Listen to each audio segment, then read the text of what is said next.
We have all been in one, we have lost one, or we may have had many. I'm talking about a relationship. They have their ups and downs. They could be good, they could be bad. But why do most eventually end? And why do they have to end? Or is there a way that we can make it through the ups and downs, and the goods and the bads?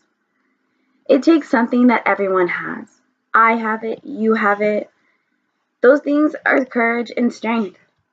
You have courage, that's for sure, because you put your heart out on the line. You're letting yourself open up to a new person and to new experiences. For me personally, when I get into a relationship, I'm in it for the long haul. I'm looking for Mr. Right. But what is Mr. Right? What is right?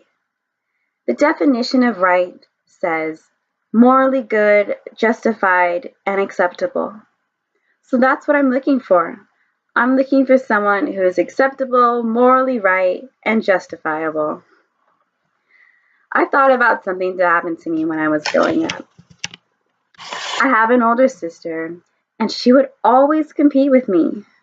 I was younger, so of course, she knew more than me. She was better than me, faster than me, stronger than me, and of course, she was always right. I remember when we were in elementary school.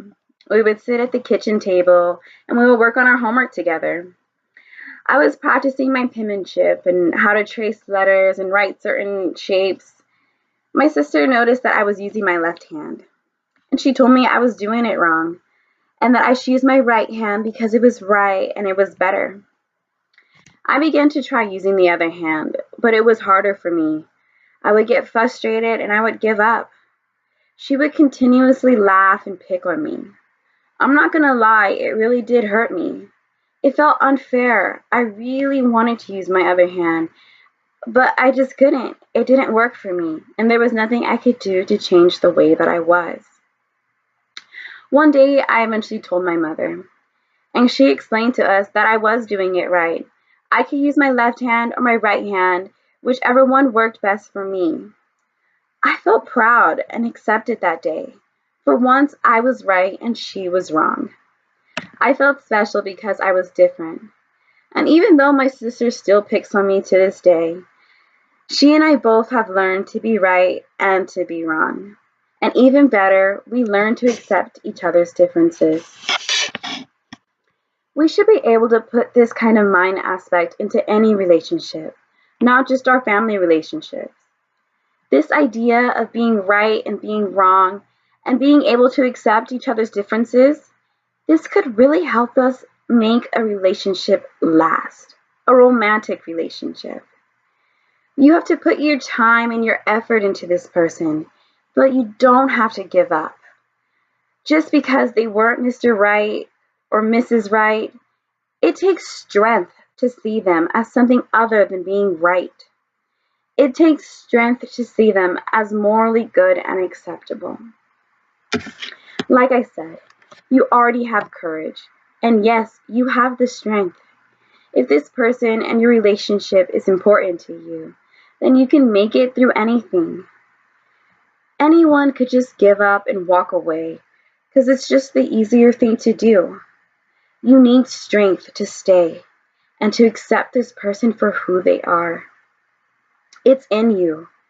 It's in all of us. So use it. Because hey, we all know that no one that we date will be perfect.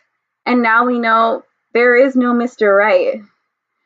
But there is a quote, and it says, "A great marriage is not when the perfect couple comes together. It's when two imperfect people learn to enjoy their differences and that refuse to give up on each other." I believe my sister gained her strength that day when she learned to accept my difference.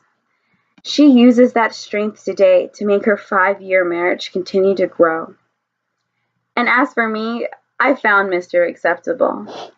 I'm able to see that even though he sees things differently than me, that his way of seeing things is acceptable.